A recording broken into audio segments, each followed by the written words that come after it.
All right, 5.6a is about what we call the empirical rule. So the standard normal distribution looks like this bell curve right here that we have on the screen. The 65, 95, 99.7 rule. That's the empirical rule. Okay, so you will hear that referred to as empirical.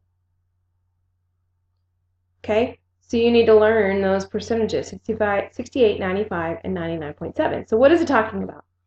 It's saying if you have a normal curve like this, that 68% of all the data will fall within one standard deviation from the mean. Remember, the mean is right here in the middle. And this is one standard deviation out either way. So 68% of the data fits within one standard deviation. Then if you go 2 standard deviations out, that encompasses 95% of all observations. Okay, that 68 is included, but 95% of all of them will fall within 2 standard deviations. That's why you see a 2 down here and a -2 here. So it's adding 2 or subtracting 2. And then 99.7 of all observations fall within 3 standard deviations, above and below the mean. This is what we call the empirical rule, and it's just an estimation, so you use it when they tell you to use the empirical rule. All right, so let's look at the next slide. Now, don't let this overwhelm you. This is the same thing we just talked about, okay? One standard deviation, so here's the mean right here. If I go one standard deviation out above and one below, that's 68%, okay? So the only thing that's different on this slide is it took my 68 and it split it down the middle, and 34 goes here and 34 goes here. All right? And we said 2 standard deviations out comes all the way out here, and that would be 95%, right? So where does this 13.5 come from? Well, here's what's going on. If you take that 95 and you subtract 68, that middle chunk, you're going to get 27. Well, if we split that 27, because some of it's on the left and some of it's on the right, if we split that by 2, we get 13.5. So 13.5 is that little bitty area right there between 1 and 2 standard deviations. All right? Still, the total area from 2 standard deviations out is 95.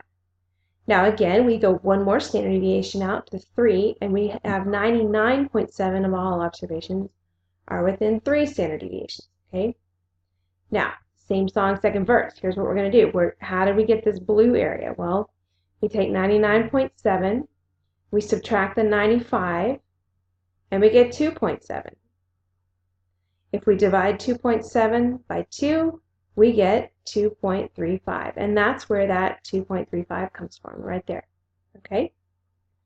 And then the very teeny tiny little tails is 0.15%. That's the rest of it, because all of it has to add to 100%, right? So keep in mind these percentages. I encourage you to write them out, recalculate them out if you want, but this is the same rule we talked about. It's still 68, 95, 99.7, but this way it breaks it into the different jumps of standard deviation, and that's helpful as you do a problem. So let's try some of these. All right, example 1. The weights of 9-ounce bags of a particular brand of potato chips can be modeled by a normal distribution with a mean of 9.12 ounces and a standard deviation of 0.05 ounces. Okay, example 1. The weight of 9-ounce bags of a particular brand of potato chips can be modeled by a normal distribution with a mean of 9.12 ounces and a standard deviation of 0.05. Let x equal the weight in ounces of a randomly selected bag. Use the empirical rule to approximate. Okay, so before you jump into it, you've got to draw yourself a picture of the normal curve and label the mean, which is 9.12, and each standard deviation out. Okay, so if each standard deviation is 0.05, I'm going to go out 1 standard deviation to the right. That means I add 1 standard deviation. So what I do is 9.12 plus 0.05. There's 1 standard deviation. I get 9.17. So that's what goes right here, 9.17. 2 standard deviations means I'm going to add another 0.05. Gives me 9.22. I'm just going to write it there so you can see clearly. 3 standard deviations Again, I add another 0.05, gives me 9.27. So right here, it's 9.27. So I've labeled my 3 standard deviations out. Now I'm going to do the same thing on the left. Instead of adding, I'm going to subtract 1 standard deviation. So 9.12 minus 0.05 gives me 9.07. I'm going to subtract another standard deviation out, and I'm going to scooch it down here. So it gives me 9.02. And then 3 standard deviations out, and I'd subtract again. 8.97 does. Probability that x is less than 9.02. So you need to find 9.02. That's right here. Okay. So I want the area to the left of it. Okay, this is my goal, is to figure out this little piece of the pie right here. So if all of it adds up to 100%, so I'm going to take 100, and I'm going to subtract what I know. Okay, now remember the mean is right here, and this whole part of the curve is 50% of it, isn't it? So I'm going to subtract 50% because I know I can take that chunk out. Now if I look back, 1 standard deviation out was 34%. Okay, previous slide, that was 30%. So I can subtract the 34 because I don't want that. And then the next little chunk was 13.5. So I can subtract 13.5. What I'm left with then is the purple area, which I want to find for this graph. So let's do that. So all that leaves me is 2.5. Now, could you have worked this, or 2.5%? Could you have worked this a different way? Of course. You could easily have worked it a different way if you were so inclined. But that's just one way to do it. Now, let's look at the next one. The probability that the bag weighs between 8.97 and 9.17 ounces. All right, so let's think about it. 8.97 is 1, 2, 3 standard deviations out. So let's visualize what's happening here. Here's the mean, 1, 2, 3, okay? And then 9.17 is the high end of it.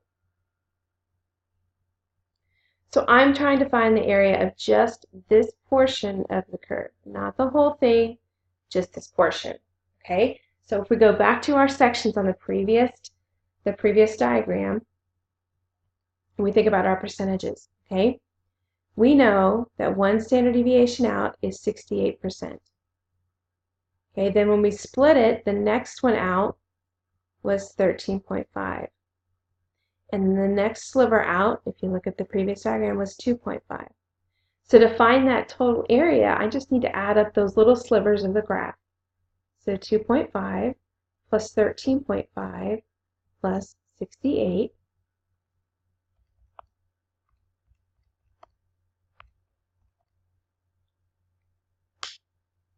And I get 84%. There's an 84% probability that the bag weighs between 8.97 and 9.17 ounces. That's what we're getting at. Now let's try another example. This is bonus. This example is bonus. It's not in your notes, but if you do write it down, you will get bonus points from me. So write it down somewhere just so you have it as reference, or just watch it and listen because you will be doing some of these on your own. Okay? Maybe you want to pause the video right now and try to work it on your own and then come back and see how I did it just to see how well you got this. Okay? Research was performed on the IQ scores of employees of a private firm. The scores are noted to be a normal distribution. The mean of the distribution to be a 100 and the standard deviation to be 15. So I'm going to add 15 3 times. I'm going to go 115. This one is 130. And then this one is 145. All I did was add 15 each time. Going down, I'm going to subtract 15. So 100 minus 15 is 85. Minus another 15 gives me 70. And another would make it 55. Make sure it's labeled clearly. A says, estimate the percentage of scores that fall between 70 and 130. So let's see where that is. Well, 70 is 2 standard deviations down. 130 is up 2 standard deviations. All right, so remember our rule. It's the 68, 95, 99.7% rule, right? What does that stand for? This is 1 standard deviation out, 2 standard deviations out, 3 standard deviations. So since they're asking us for this interval that's exactly 2 standard deviations out, then it would be 95%. Okay, it's 95% because I'm just looking at this area right in here. Okay, and that is 95% of my curve. All right, now B. Estimate the percentage of scores that are above 85. So where's 85? So let's break this up. 85 is this, and all of this is this, right? Okay, so let's rethink our strategy here. To do this one, remember everything to the right or the left of mean is 50% of the curve, right? So all I need to do is figure out what is this little sliver right here. Well, remember, 1 standard deviation out is 68, but if you split the 68 in half, you get 34.